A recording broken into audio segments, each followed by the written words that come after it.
के power n आपको check करना है इसका लास्ट डिजिट आपका 0 हो रहा है कि नहीं हो रहा है। ठीक है, इस क्वेश्चन में आपको बस यही आपको बताना है। तो कैसे इस टाइप के क्वेश्चन के लिए सॉल्व करेंगे, तो जो भी आपका नंबर दिया होगा तो 4 का पावर n दे रखा है आपका, और n आपको चेक करना है एक नेचुरल नंबर आपका। ठीक है ना, तो 4 का पावर n सबसे पहले लिख देंगे, गिवन नंबर क्या दे रखा है 4 का पावर n। 4 के पावर n, 4 के पावर n को हम क्या लिख सकते हैं, 4 के पावर n को हम इसको फैक्टर के फॉर्म में लिख सकते हैं 2, हमेशा इसे फैक्टर के फॉर्म में लिखो 2 इंटू 2 के पावर क्या लिख सकते हैं n, क्या लिख सकते हैं n। इसको ऐसे लिखो या ऐसे लिखो, दोनों का मतलब एक ही होता है आपका। तो 4 का पावर n को सबसे पहले हम प्राइम फैक्टर के फॉर्म में इसमें लिखेंगे 2 इंटू 2 का पावर n में लिखेंगे, हमेशा इस टाइप के क्वेश्चन के लिए ऐसे ही करेंगे। तो लास्ट डिजिट आपका 0 कब होता है आपको, जब 2 और 5 का फैक्टर हो आपका। ठीक है, 2 और 5 का मल्टीप्लाई करो आपका 10 बनेगा, यानी कि 2 और 5 का आपका फैक्टर होना चाहिए लास्ट डिजिट 0 होने के लिए। ठीक है, तो यहाँ पर 2 का फैक्टर है लेकिन आपका 5 का फैक्टर नहीं है आपका। ठीक है ना, तो ये आपका नहीं है, तो इसका जो लास्ट डिजिट आपका होगा 4 का पावर n आपका can not ends with digit 0, यानी कि 4 का पावर n आपका जो है लास्ट डिजिट कभी भी आपका 0 नहीं हो सकता। n की आपका वैल्यू कोई सा भी रख लो नेचुरल आपका। तो एक स्टेटमेंट आपको लिखना पड़ेगा इस टाइप के क्वेश्चन के लिए, मैं आपको लिख के बता देता हूँ। सिंस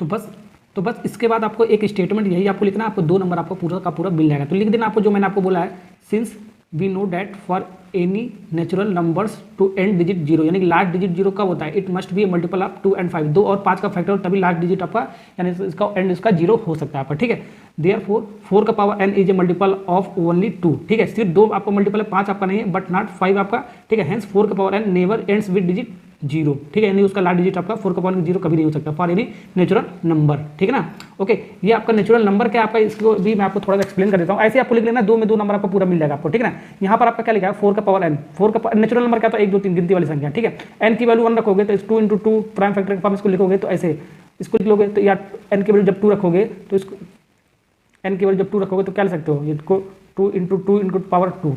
ठीक है, n की वैल्यू जब 3 रखोगे, ऐसे ही रखोगे तो भी इसका कोई फर्क नहीं पड़ेगा, 2 इंटू 2 का पावर 3, क्योंकि आपका 2 और 5 का तो फैक्टर है ही नहीं आपका।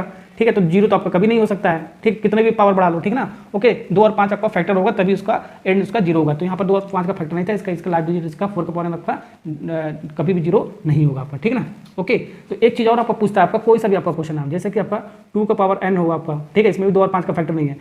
3 का पावर n भी पूछता है आपका, इसमें भी नहीं है आपका। ठीक है, 4 का पावर n तो बता दिया मैंने आपको, 5 का पावर n भी आपका 2 और 5 का फैक्टर नहीं है आपका। ठीक है, वैसे आपका 6 हो गया, वैसे आपका 7 होगा, वैसे ही आपका 8 का पावर n हो गया, वैसे आपका 9 का पावर 9 हो गया आपका। जैसे ही आपका 10 के पावर n आएगा आपका, तो इसका हमारा लास्ट डिजिट 0 होगा आपका, क्योंकि 2 और 5 इसका 10 का फैक्टर आपका मिला है ना आपका, तो ये आपका लास्ट डिजिट इसका 0 होगा। जैसे आपका 10 का पावर n जो क्वेश्चन आएगा तो स्टेटमेंट आपको चेंज कर देना आपको बस। ओके, ठीक है, तो उम्मीद करता हूँ आपको वीडियो आपको समझ में आ गया होगा। तो वीडियो अच्छा लगा लाइक सब्सक्राइब कर देना। नेक्स्ट क्वेश्चन इसके बाद वाला मैं आपको एग्जाम्पल बताने वाला हूँ।